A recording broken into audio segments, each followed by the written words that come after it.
تیار ہے، مگر شرط یہ ہے کہ ہم یسوع مسیح پہ ایمان لانا اور یہ یقین کرنا کہ ہماری جگہ پہ انہوں قربان ہو گئے۔ اب ہم آیت 13 اور 14 پڑھیں گے۔ لکھا ہوا ہے، اگر بنی اسرائیل کی ساری جماعت سے انجانے چک ہو جائے اور یہ بات جماعت کی آنکھوں سے چھپی تو ہو، تو بھی وہ ان کاموں میں سے جنہیں خداوند نے منع کیا ہے کسی کام کو کر کے مجرم ہو گئی ہو، تو اس خطا کے جس کے وہ قصوروار ہوں معلوم ہو جانے پر جماعت ایک بچھڑا خطا کی قربانی کے طور پر چڑھانے کے لیے خیمہ اجتماع کے سامنے لائے۔ تو یہاں اگر ہم دیکھیں گے تو خدا گناہ کا حساب کتاب کرنے کے لیے خاص طور سے بتایا ہے۔ خدا ایک پاک خدا ہے اور انہیں ہمارے زندگی میں گناہ کو نہیں دیکھ سکتا۔ گناہ کا حساب کتاب ہونا ضروری ہے، انہیں گناہ کو چھوڑنے والا نہیں ہے۔ یا اگر ہم دیکھیں گے تو جتنا ایک شخص خدا کے سامنے قصوروار ہے اتنا ساری جماعت بھی ہے۔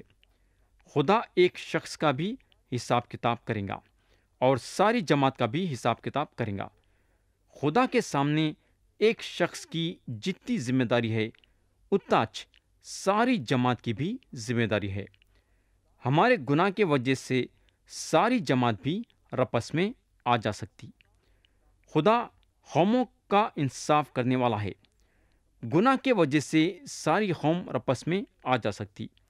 ہم کو معلوم ہونا چاہیے کہ جب 70 AD میں یروشلم برباد ہوگا تو ساری قوم رپس میں آ گئی، دشمنہ ایک ایک کو پکڑ لے کے چلے گئے۔ میرے دوست، آپ اور میں ذمہ دار ہیں، ہم قوم کا ایک حصہ ہیں۔ خدا کلیسیاؤں کا بھی انصاف کرتا ہے۔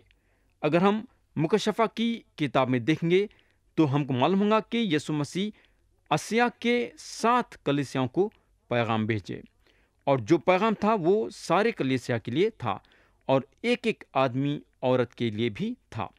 آیت 15 میں لکھا ہوا ہے، اور جماعت کے بزرگ اپنے اپنے ہاتھ خداوند کے آگے اس بچھڑے کے سر پر رکھیں اور بچھڑا خداوند کے آگے ذبح کیا جائے۔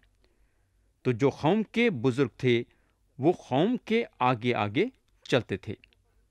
ویسا مکشفہ کی کتاب میں جو بزرگ تھے وہ کلیسیا کے آگے آگے چلتے تھے، اور یہ جو آیت میں طور طریقے بتایا گیا ہے وہ کاہن کے قربانی کے ساتھ ملتا جلتا ہے۔ اور اگر ہم آیت 16 سے 21 پڑھیں گے تو اس معاملے کو اچھی طرح سے سمجھایا گیا ہے۔ ہم آیت 16 سے 21 پڑھیں گے۔ لکھا ہوا ہے، اور کاہن ممسو اس بچھڑے کے خون میں سے کچھ خیمہ اجتماع میں لے جائے، اور کاہن اپنی انگلی اس خون میں ڈبو کر اسے پردے کے سامنے 7 بار خداوند کے آگے چھڑکے، اور اسی خون میں سے مذبح کے سنگوں پر جو خداوند کے آگے خیمہ اجتماع میں ہے لگائے، اور باقی سارا خون سوختنی قربانی کے مذبح کے پائے پر جو خیمہ اجتماع کے دروازے پر ہے انڈل دے، اور اس کی سب چربی اس سے الگ کر کے اسے مذبح پر جلائے۔ وہ بچھڑے سے یہی کرے، یعنی جو کچھ خطا کی قربانی کے بچھڑے سے کیا تھا وہی اس بچھڑے سے کرے۔ یوں کاہن ان کے لیے کفارہ دے تو انہیں معافی ملے گی، اور وہ اس بچھڑے کو لشکرگاہ کے باہر لے جا کر جلائے جیسے پہلے بچھڑے کو جلایا تھا۔ یہ جماعت کی خطا کی قربانی ہے۔ یہ ہوگا۔ اب ہم سرداروں کے خطاؤں پہ غور کریں گے۔ آیت 22 اور 23 پڑھیں گے۔ لکھا ہوا ہے، اور جب کسی سردار سے خطا سرزد ہو اور وہ ان کاموں میں سے جنہیں خداوند نے منع کیا ہے کسی کام کو نادانستہ کر بیٹھے اور مجرم ہو جائے، تو جب وہ خطا جو اس سے سرزد ہوئی ہے اسے بتا دی جائے تو وہ ایک بے عیب بکرا اپنی قربانی کے واسطے لائے۔ تو آپ یہاں غور کریں گے کہ یہ سارے لوگاں قربانی لاتے ہیں۔ کئی کو بولے تو ان لوگاں گنہگار ہیں۔ یہ لوگوں کی ذمہ داری الگ الگ ہے، مگر یہ سب قصوروار ہیں۔ آیت 24 سے 26 میں لکھا ہوا ہے، اور اپنا ہاتھ اس بکرے کے سر پر رکھے اور اسے اس جگہ ذبح کرے جہاں سوختنی قربانی کے جانور خداوند کے آگے ذبح کرتے ہیں، یہ خطا کی قربانی ہے۔ اور کاہن خطا کی قربانی کا کچھ خون اپنی انگلی پر لے کر اسے سوختنی قربانی کے مذبح کے سنگوں پر لگائے، اور اس کا باقی سب خون سوختنی قربانی کے مذبح کے پائے پر اونڈل دے، اور سلامتی کے ذبیحے کی چربی کی طرح اس کی سب چربی مذبح پر جلائے۔ یوں کاہن اس کی خطا کا کفارہ دے تو اسے معافی ملے گی۔ تو یہ ضروری تھا کہ خطا کرنے والا جب اپنی قربانی لاتا تو جانور کے سر پہ ہاتھ رکھ کے ذبح کرتا تھا، تو یہ خطا کرنے والے کا کام تھا، مگر اس میں کاہن کا بھی کام تھا۔ کاہن کا یہ کام تھا کہ کچھ خون اپنے انگلی پہ لے کے وہ خون کو سوختنی قربانی کے مذبح کے سنگوں پہ لگانا، اور باقی کا خون سوختنی قربانی کے مذبح کے پائے پہ اونڈل دینا، مگر اس کے بعد سلامتی کے ذبیحے کی چربی کے طرح اس کی ساری چربی مذبح پہ جلانا۔ یعنی کہ یہ سارے کام کرنے کے بعد خدا کا کلام بتاتا ہے کہ خطا کرنے والے کو اس خطاؤں کی معافی ملیں گی۔ بولنے کا مطلب یہ ہے کہ خون شامل ہونا ضروری ہے۔ یا خدا صاف صاف بتا دیا کہ بغیر خون بہائے کے گناہوں کی معافی نہیں مل سکتی۔ آیت 27 میں لکھا ہوا ہے، اور اگر کوئی عام آدمیوں میں سے نادانستہ خطا کرے اور ان کاموں میں سے جنہیں خداوند نے منع کیا ہے کسی کام کو کر کے مجرم ہو جائے، تو جب وہ خطا جو اس نے کی ہے اسے بتا دی جائے تو وہ اپنی اس خطا کے واسطے جو اس سے سرزد ہوئی ہے ایک بے عیب بکری لائے۔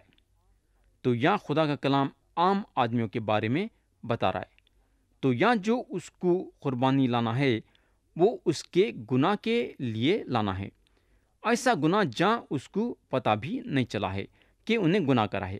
بولنے کا مطلب یہ ہے کہ انجانے میں بھی اگر آدمی گناہ کرتا تھا تو وہ گناہ کی قیمت اس کو چکانا پڑتا تھا، مگر ہم کو معلوم ہونا چاہیے کہ یہ قربانی پھر بھی دل کے کونے میں کچھ نہ تو کچھ رہ جاتی تھی۔ میرے بھائی، خسروں کے جڑ کو نکالنے کا ایک ہی طریقہ ہے، اور وہ طریقہ ہے یسوع مسیح، جس کے موت کے ذریعے سے آج ہر ایک وہ انسان کے دل میں سے گناہ نکالے جاتے ہیں جو ان پہ ایمان لایا ہے۔ یہ خسروں کی جڑ اس وقت نکلتی جب خسروں کو مسیح کے پاس لاتے ہیں۔ آیت 28 میں کلام بتاتا ہے کہ جب خطا وہ آدمی کو بتائی جاتی ہے تو اس کو اپنی خطا کے لیے ایک بکری لانا پڑتا ہے۔ پیارے بھائی اور بہن، بعضی وقت ہم بھی گناہ کرتے ہیں اور ہم کو پتہ نہیں چلتا ہے کہ ہم گناہ کرے ہیں، مگر جب دوسرا کوئی ہم کو دیکھتا ہے تو اسے پتہ چلتا ہے کہ ہم گناہ کرے ہیں، اور جب انہیں ہمارے گناہ کو ہمارے سامنے رکھتا ہے تو ہمارا فرض یہ ہے کہ ہم خدا کے سامنے اپنے آپ کو چھوٹا کرنا اور اس سے معافی مانگنا۔ حالانکہ ہمارے آنکھوں کے سامنے ہم کو پتہ نہیں چلا ہے کہ ہم گناہ کرے ہیں، مگر خدا دوسروں کے ذریعے سے ہمارے گناہ کو ہمارے سامنے لاتا ہے تاکہ ہم اپنے آپ کو چھوٹا کر کے اس سے معافی مانگے۔ ویسا میرے دوست، خدا جب ہم کو یسوع مسیح میں چنا ہے، ہمارے زندگی میں گناہ کو نہیں دیکھ سکتا۔ انجانے میں ہم سے گناہ کیوں نہ ہو، خدا وہ گناہ کا حساب کتاب کرنا چاہتا ہے اور کرتا ہے۔ میرے دوست، اس کی وجہ یہ ہے کہ خدا ہم سے بے انتہا محبت رکھتا ہے۔ خدا کی محبت پاک ہے اور چاہتا ہے کہ ہم اس کے نظروں میں پاک اور بے عیب رہنا۔ اب ہم آیت 29 سے آیت 35 پڑھیں گے، جو کہ یہ باب کے آخری آیتیں ہیں۔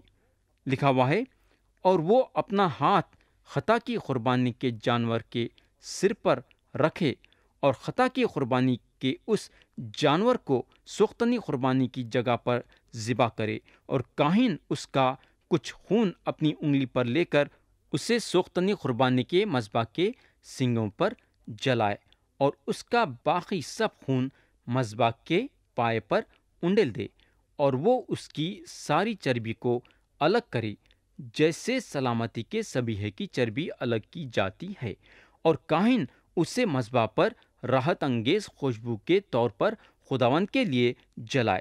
یوں کاہن اس کے لیے کفارہ دے تو اسے معافی ملے گی، اور اگر خطا کی قربانی کے لیے اس کا چڑھاوا برا ہو تو وہ بے عیب مادہ لائے اور اپنا ہاتھ خطا کی قربانی کے جانور کے سر پر رکھے اور اسے خطا کی قربانی کے طور پر اس جگہ ذبح کرے جہاں سوختنی قربانی ذبح کرتے ہیں، اور کاہن اپنی انگلی پر لے کر اسے سوختنی قربانی کے مذبح کے سنگوں پر لگائے اور اس کا باقی سب خون مذبح کے پائے پر انڈیل دے اور اس کی سب چربی کو الگ کرے، جیسے سلامتی کے ذبیحے کے برے کی چربی الگ کی جاتی ہے، اور کاہن اس کو مذبح پر خداوند کی آتشی قربانیوں کے اوپر جلائے۔ یوں کاہن اس کے لیے اس کی خطا کا جو اس سے ہوئی ہے کفارہ دے تو اسے معافی ملے گی۔ تو خدا چند قانون اور قاعدے اسرائیلیوں کے لیے بنایا، اور اگر اسرائیلیاں اپنے گناہوں کی معافی چاہتے تھے تو ان لوگوں کو یہ قانون اور قاعدوں پہ چلنا ضروری تھا۔ خدا جانتا تھا کہ ان لوگاں جسم میں کمزور ہیں، خدا جانتا تھا کہ ان لوگاں بار بار گناہ کریں گے۔ خدا نہیں چاہتا تھا کہ اسرائیلیاں گناہ میں مبتلا ہو کے ہلاک ہو جانا، بلکہ اس کے بتائے ہوئے قانون اور قاعدے پہ چل کے ہمیشہ کے لیے زندہ رہنا۔ خدا اسرائیلیوں کو چنا ان کو ہلاک کرنے کے لیے نہیں، بلکہ ہمیشہ زندہ رکھنے کے لیے۔ پیارے بھائی اور بہن، اب یہاں میں آپ سے ایک سوال کرنا چاہوں گا۔ میرا سوال یہ ہے کہ کیا خدا ہم کو پیدا کرا ہم کو ہلاک کرنے کے لیے؟ کیا آپ سمجھتے خدا انسان سے چڑھتا ہے کیا؟ پیارے بھائی بہن، یہ دو باتوں کو جاننے کے لیے ہم یوحنا کی انجیل کھولیں گے، باب 3 اور اس کی آیت 16۔ لکھا ہوا ہے، کیونکہ خدا نے دنیا سے ایسی محبت رکھی کہ اس نے اپنا ایک لوتا بیٹا بخش دیا، تاکہ جو کوئی اس پر ایمان لائے ہلاک نہ ہو بلکہ ہمیشہ کی زندگی پائے۔ تو پیارے بھائی اور بہن، ہمارا سوال کیا تھا؟ کیا خدا ہم کو پیدا کرا ہم کو ہلاک کرنے کے لیے کیا؟ یہ ہمارا پہلا سوال تھا۔ اب یہ آیت یہ سوال کا کیا جواب دیتی ہے؟ یہ سوال کا جو جواب ہے وہ یہ ہے کہ خدا ہم کو پیدا کرا ہلاک کرنے کے لیے نہیں بلکہ ہمیشہ کی زندگی دینے کے لیے۔ اب دوسرا سوال کیا تھا؟ کیا آپ سمجھتے ہیں کہ خدا انسان سے چڑھتا ہے کیا؟ اور یہ سوال کے جواب کے لیے یہ آیت یہ بتاتی ہے کہ خدا انسان سے چڑھتا نہیں بلکہ ہر ایک انسان سے محبت کرتا ہے۔ کلام بتاتا ہے کہ خدا نے دنیا سے ایسی محبت رکھی۔ تو پیارے بھائی بہن، خدا ہم سے نہ تو چڑھتا ہے نہ چاہتا ہے کہ ہم ہلاک ہونا۔ خدا کا کلام یہ آیت میں یہ بتاتا ہے کہ اس نے اپنا ایک لوتا بیٹا بخش دیا۔ میرے دوست، یسوع مسیح آپ کے اور میرے خطا کی قربانی بن گئے۔ خدا جو ہے پرانا عہد نامہ میں جو خون بہانے کے بارے میں بتایا، جو خطا کے قربانیوں کے بارے میں بتایا، جو جلانے کی قربانی کے بارے میں بتایا، یعنی کہ یہ سارے قربانیاں جو ہے پرانا عہد نامہ میں بتائے گئے ہیں، وہ یسوع مسیح کی طرف اشارہ کرتے ہیں۔ خدا کے حکم کے مطابق یسوع مسیح 2000 سال پہلے ایک انسان بن کے یہ دنیا میں آئے اور صلیب پہ اپنا پاک خون بہا کے اور اپنی جان دے کے آپ کے اور میرے بلکہ دنیا کے کونے کونے میں بسے ہوئے لوگوں کے خطرناک سے خطرناک گناہ کی پوری قیمت چکائے، یعنی کہ ہر ایک گناہ کی پوری قیمت چکائے۔ آج انسان کے ہر ایک گناہ کے معافی کا راستہ کھل گیا۔ آج ہر ایک انسان کے روحانی زندگی کا راستہ کھل گیا۔ پرانا عہد نامہ میں جب تک آدمی اپنے خطاؤں کے لیے جانور کو خیمہ اجتماع کے دروازے پہ نہیں لاتا تھا اور اپنا ہاتھ رکھ کے اس کو ذبح کر کے وہ جانور کا خون نہیں بہاتا تھا تو اس کو گناہ کی معافی نہیں ملتی تھی۔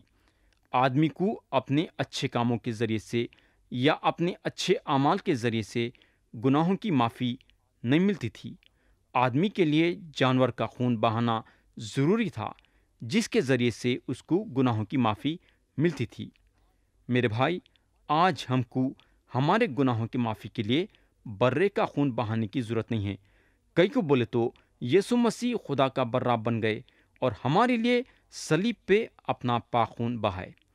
ہمارا کام بس یہ ہے کہ ہم یسوع مسیح پہ ایمان لانا، اور خدا کا کلام بتاتا ہے کہ اگر ہم یسوع مسیح پہ ایمان لائیں گے تو خدا جو ہے ہمارے سارے گناہوں کو معاف کریں گا اور ہم کو ہمیشہ کی زندگی دیں گا۔ تو پیارے بھائی اور بہن، اب میرے کو تو نہیں معلوم ہے کہ آپ لوگوں میں سے کتنے لوگ مسیح پہ ایمان لائے ہیں اور کتنے نہیں لائے ہیں، یہ تو میرے کو نہیں معلوم ہے، مگر میرے کو اتنا معلوم ہے کہ آپ کے بارے میں خدا سب کچھ جانتا ہے۔ آج خدا آپ کو ایک سنہرا موقع دے رہا ہے گناہوں کی معافی حاصل کرنے کے لیے اور ہمیشہ کی زندگی حاصل کرنے کے لیے۔ کیا آپ یہ سنہرے موقع کا فائدہ اٹھانا چاہیں گے کیا؟ مرضی آپ کی ہے اور فیصلہ آپ کا ہے۔ خدا آپ سے زبردستی کرنے والا نہیں ہے کہ یسوع مسیح پہ ایمان لاؤ سو لاؤ۔ خدا آپ کے سامنے رکھ چکا ہے کہ گناہوں کی معافی کیسا حاصل کرنا چاہیے۔ تو پیارے بھائی اور بہن، کیا آپ یہ موقع کا فائدہ اٹھانا چاہیں گے کیا؟ کیا آپ یسوع مسیح پہ ایمان لانا چاہیں گے کیا؟ کیا آپ خدا کی طرف سے ہمیشہ کی زندگی حاصل کرنا چاہیں گے کیا؟ مرضی آپ کی ہے اور فیصلہ آپ کا ہے۔